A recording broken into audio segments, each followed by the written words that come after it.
కూటమి నాయకులు కొనసాగ చేస్తే తిరుపతిలో వైసీపీ నాయకులు రోడ్ల మీద కూడా తిరగలేరని Telugu Desam party corporator RC Munikrishna హితవు పలికారు. తిరుపతి ప్రెస్ క్లబ్లో శుక్రవారం ఉదయం జరిగిన మీడియా సమావేశంలో ఆర్సీ మునికృష్ణ మాట్లాడారు. గతంలో తిరుపతిలో కార్పొరేషన్ ఎన్నికలు, ఎంపీ బై ఎలక్షన్లు, టౌన్ బ్యాంక్ ఎన్నికలు ఏ తరహాలో దౌర్జన్యకాండను సృష్టించాయో అందరికీ తెలిసిన విషయమేనన్నారు. గతంలో ఎంతోమంది ఎమ్మెల్యేలుగా ఎన్నికల్లో పాల్గొన్నవారు ఎన్నికల సమయంలోనే రాజకీయాలు మాట్లాడేవారని, అనంతరం సహజీవనం గడిపేవారని తెలిపారు.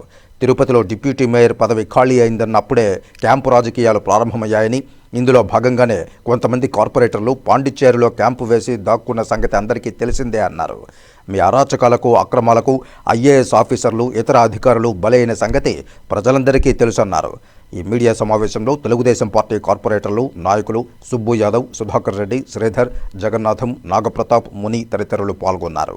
35,000 ఓట్ల దొంగ ఓట్లతో మీ అబ్బాయిని ఎమ్మెల్యేగా గెలిపించుకోవాలని మున్సిపాలిటీనే కాదు ఎన్నికల అధికారిని అంతా మోసం చేస్తే ఒక అధికారి, ఐఏఎస్ అధికారి సస్పెండ్ అయిపోయారు. మీరు మర్చిపోతున్నారేమో.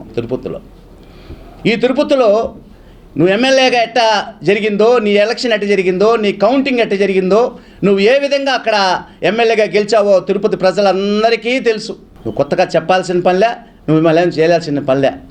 రెండోది కార్పొరేషన్ ఎన్నికలు. పాపం కొందరు కార్పొరేటర్లు అయితే సక్రంగా గెలిచారు, వాళ్ళు బాగానే ఉన్నారు.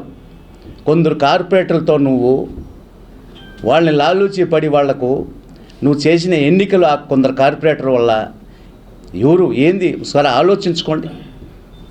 మీరే ఆలోచించుకోండి. ఎంపీ ఎలక్షన్స్ జరిగినాయి, Tirupati by elections, MP elections. Tirupati జనాలు మీకు ఓట్లు వేయరని తెలుసు. తిరుపతి జనాలు వైకాపాకి కానీ కరుణాకర్ రెడ్డి గారికి కానీ ఓట్లు వేయరు అనేది డిసైడెడ్. నువ్వు మదనపల్లి, పుంగునూరు, పీలేరు బస్సుల్లో తీసుకొని వచ్చి ఇక్కడ దొంగోట్లు వేయించిన ఘనత ఎక్కడా జరుగుండదు. నువ్వు ఒక్కటే చేసావు కరుణాకర్ రెడ్డి గారు. నువ్వు మాట్లాడుతున్నావు, మళ్ళా దౌర్జన్యాలు చేసావు తెలుగుదేశం పార్టీ అని. మా ప్రజెంట్ ముఖ్యమంత్రి రానా చంద్రబాబు నాయుడు గారు కావచ్చు, పవన్ కళ్యాణ్ కావచ్చు, నారా లోకేష్ కావచ్చు, ఇతర తెలుగుదేశం పార్టీ నాయకులందరూ కూడా వద్దు, మనకు రచ్చలొద్దు, ప్రశాంతంగానే పోతాము అని ఉండేదాని వల్లనే మీ రౌడీయిజం, మీరు చేసే దౌర్జన్యాలు ఇక్కడ జరుగుతూ ఉన్నాయి.